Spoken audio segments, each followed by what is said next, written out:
ایک دفعہ عالی مقام حضرت امام حسین رضی اللہ تعالیٰ عنہ اور عبداللہ بن عمر رضی اللہ تعالیٰ عنہ بچپن کے دنوں میں کھیلنے میں مشغول تھی۔ کسی بات پر تکرار ہوئی تو حضرت امام حسین رضی اللہ تعالیٰ عنہ نے فرمایا، اے عبداللہ رضی اللہ تعالیٰ عنہ، تمہاری کیا مجال کہ تم مجھ سے الجھو، تم ہمارے غلام کی اولاد ہو۔ یہ جملہ حضرت عبداللہ بن عمر کو انتہائی ناگوار گزرا اور آپ برسبیل شکایت اپنے بابا جان خلیفہ الوقت حضرت عمر فاروق رضی اللہ تعالیٰ عنہ کے دربار میں حاضر ہوئے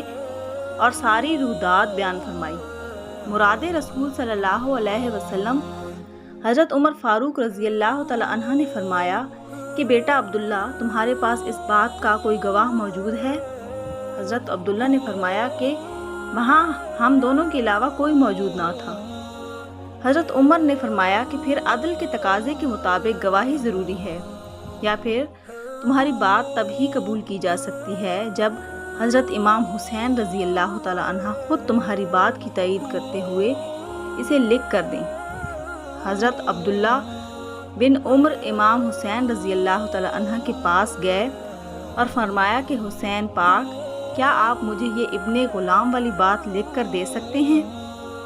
ہاں میں جواب ملا۔ حضرت عبداللہ حضرت امام حسین رضی اللہ تعالیٰ عنہ سے تحریری ثبوت لے کر دربار خلافت میں عمر پاک کی خدمت میں حاضر ہوئے اور آئندہ کارروائی کی استدعا کی۔ حضرت عمر فاروق رضی اللہ تعالیٰ عنہ نے جب تحریر پڑھی، جس کا مفہوم لگ بھگ اس طرح تھا کہ عبداللہ رضی اللہ تعالیٰ عنہ ہمارے غلام حضرت عمر فاروق رضی اللہ تعالیٰ عنہ کا بیٹا ہے اور اس نسبت سے یہ ابن غلام ہے، تو آپ رضی اللہ تعالیٰ عنہ نے فرمایا، عبداللہ، فیصلہ ہو چکا کہ جو کچھ حسین رضی اللہ تعالیٰ عنہ پاک نے تمہارے اور میرے بارے میں فرمایا ہے وہی حق ہے۔ میں عمر بن خطاب ان کا غلام ہوں اور تم واقعی ابن غلام ہو، لہٰذا آئندہ کسی معاملے میں بھی اپنے آقا حسین رضی اللہ تعالیٰ عنہ سے بحث مت کرنا۔ اس کے ساتھ ہی خلیفہ دوم کی آنکھوں سے آنسو جاری ہو گئے اور آپ رضی اللہ تعالیٰ عنہ نے وصیت فرمائی